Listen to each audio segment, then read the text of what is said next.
Pada video sebelumnya, yaitu terkait dengan penetapan tersangka yang tidak memerlukan lagi pemeriksaan calon tersangka, itu terdapat diskusi dalam kolom komentar saya, yang mana dalam kolom diskusi itu terbagi dalam dua pendapat. Yang pertama adalah pendapat yang setuju dengan mempedomani azas lex posteriori derogat legi priori. Karena apa?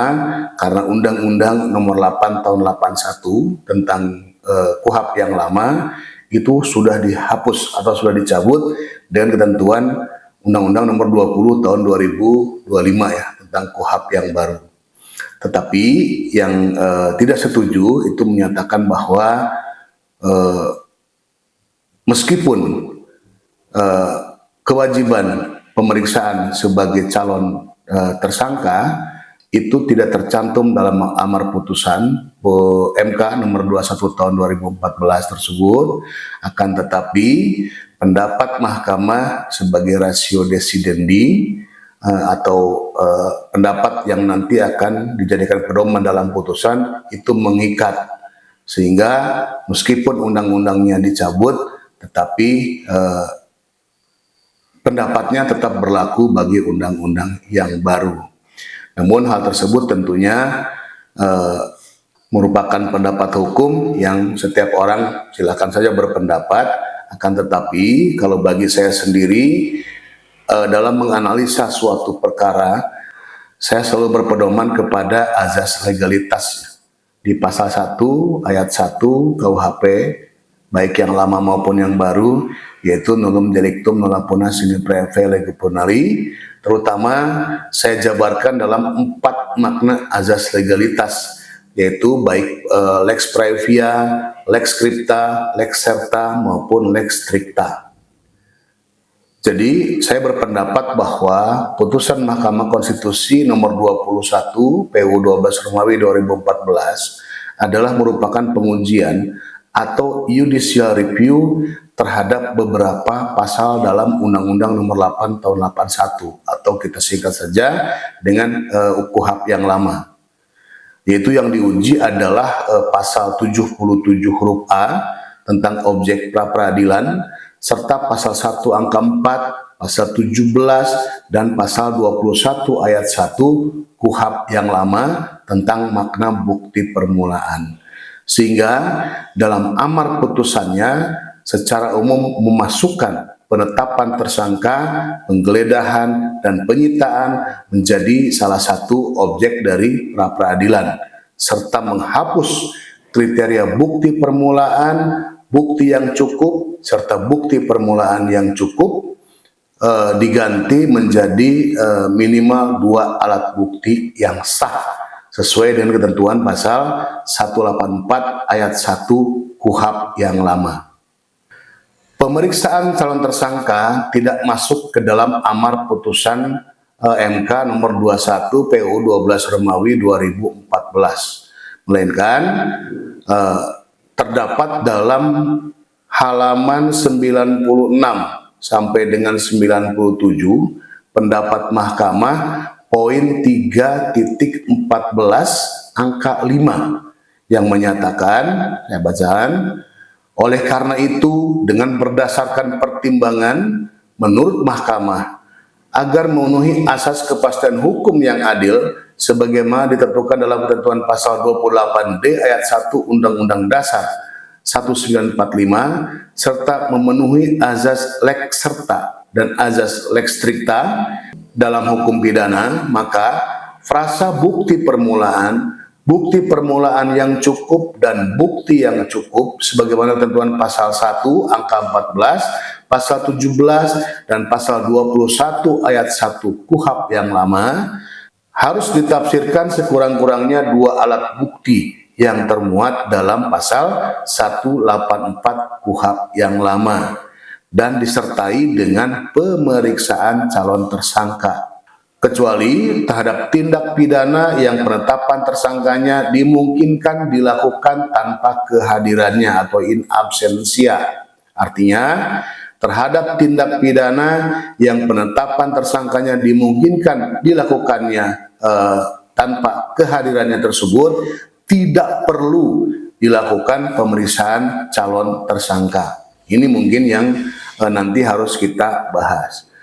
Jadi di dalam pendapat mahkamah itu sendiri itu ada dua hal. Yang pertama adalah yang memungkinkan untuk dilakukan pemeriksaan terhadap calon tersangka, dan yang kedua yang tidak memungkinkan dilakukan pemeriksaan terhadap calon tersangka, maka dapat langsung dilakukan penetapan tersangka ya kepada seseorang yang diduga melakukan suatu tindak pidana. Perlu kita ketahui bahwa putusan Mahkamah Konstitusi nomor 21 PUU 12 Romawi 2014 itu lahir atas dasar adanya permohonan judicial review atas nama permohon Bahtiar Abdul Fattah ya, kalau tidak salah, yaitu karyawan PT Chevron Pacific Indonesia, melalui kuasa hukumnya, kalau saya tidak salah itu kuasa hukumnya itu Dr.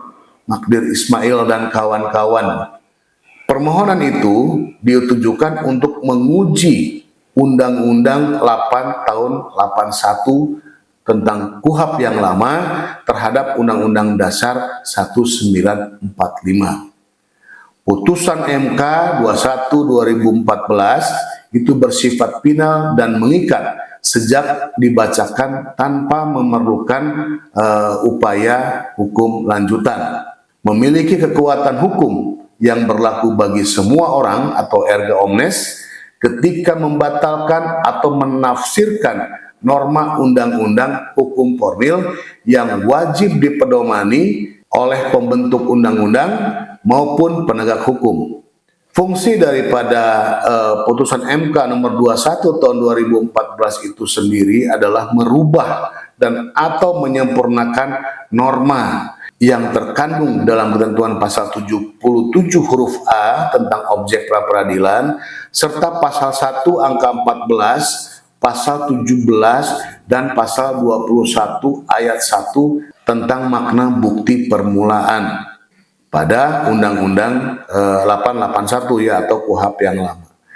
Tidak ada ketentuan secara tertulis atau lex scripta yang menyatakan bahwa norma yang terkandung dalam putusan MK 21 2014 tersebut tetap berlaku meskipun undang-undang yang disempurnakan tersebut telah dicabut dan dinyatakan tidak berlaku oleh undang-undang baru, yaitu Undang-Undang nomor 20 tahun 2025 tentang KUHP yang baru.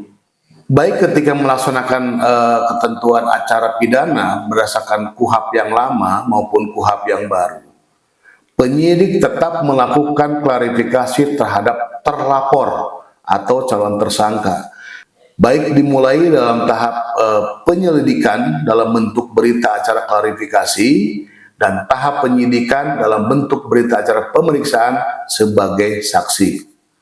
Yang jadi pertanyaan adalah bagaimana jika terlapor atau calon tersangka tersebut tidak kooperatif, tidak memenuhi undangan klarifikasi, bahkan surat panggilan dari penyidik, maka disitulah penyidik setelah memiliki minimal 2 alat bukti yang sah sesuai dengan ketentuan pasal 235 ayat 1 KUHP yang baru dapat melakukan gelar perkara untuk menerbitkan surat ketetapan tentang penetapan tersangka.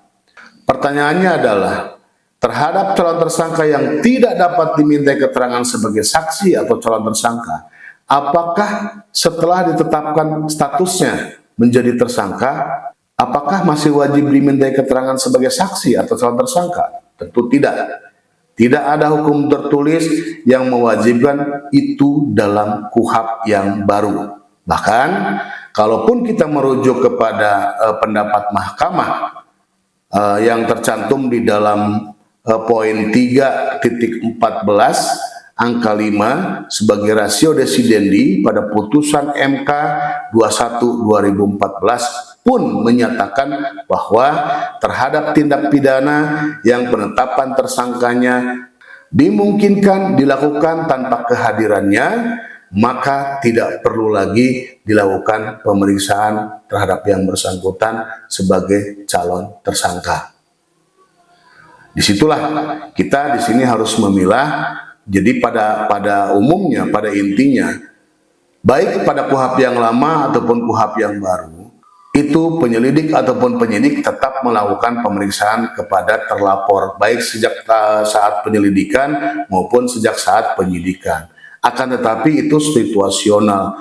Apabila ternyata si terlapor ini tidak kooperatif, tidak memenuhi panggilan penyidik, dan belum dilakukan pemeriksaan, sedangkan penyidik sudah memiliki minimal 2 alat bukti yang sah, maka penyidik dapat langsung menetapkan yang bersangkutan sebagai tersangka dengan surat ketetapan penetapan tersangka setelah melalui proses gelar perkara. Lalu ada juga yang menyatakan bahwa itu loh, ada putusan pra peradilan nomor 1 PIDPRA PN Kupang yang tetap menyatakan bahwa pemeriksaan tersangka tersebut harus didahului dengan pemeriksaan calon tersangka. Namun setelah saya baca, ternyata memang pemeriksaan di situ terdapat cacat formil. Yang pertama, pada surat penetapan calon tersangkanya tidak memenuhi syarat, ya, tidak ada uraian singkat kejadian dan sebagainya. Kemudian berita acara pemeriksaan saksi yang bersangkutan, ini kebetulan dalam perkara tindak pidana korupsi, itu ternyata berita acara pemeriksaan saksi yang menggunakan pada berkas yang lama, jadi hanya di-switch, jadi tidak lagi diulangi pada berita acara pemeriksaan dia sebagai saksi. Jadi pada intinya, kalau saya melihat putusan peradilan nomor 1 garis miring PID.PRA garis miring PN KPG ya Kupang, itu bukan terletak pada dia belum diperiksa sebagai calon tersangka, tetapi si tersangka ini dia menggunakan BAP pada berkas yang lain, jadi tidak di BAP untuk kasus yang itu, ya kan? Kemudian juga terdapat dugaan cacat formil pada surat ketetapan tentang penetapan tersangka. Jadi kesimpulannya bagi saya, karena putusan MK 21 tahun 2014 itu adalah merupakan penyempurnaan terhadap pasal-pasal di dalam KUHP yang lama, dan KUHP yang baru tersebut sudah dicabut, kemudian norma-normanya sudah dimasukkan ke dalam KUHP yang baru, Undang-Undang 20 2025, maka ketika menetapkan tersangka, saya berpendapat tidak perlu lagi melakukan pemeriksaan terhadap calon tersangka. Meskipun itu otomatis tetap dilakukan oleh penyidik sepanjang si tersangka ini kooperatif atau memenuhi panggilan penyidik. Tetapi kalau misalnya si tersangka ini dia in absentia, misalnya pelaku begal, kemudian pelaku pencurian dan sebagainya, kan tidak mungkin dilakukan pemanggilan. Hanya bisa dilakukan penangkapan. Itu pun ketika dilakukan penangkapan haruslah dilakukan dulu gelar perkara untuk menaikkan status yang bersangkutan menjadi tersangka. Demikian pendapat saya. Terima kasih.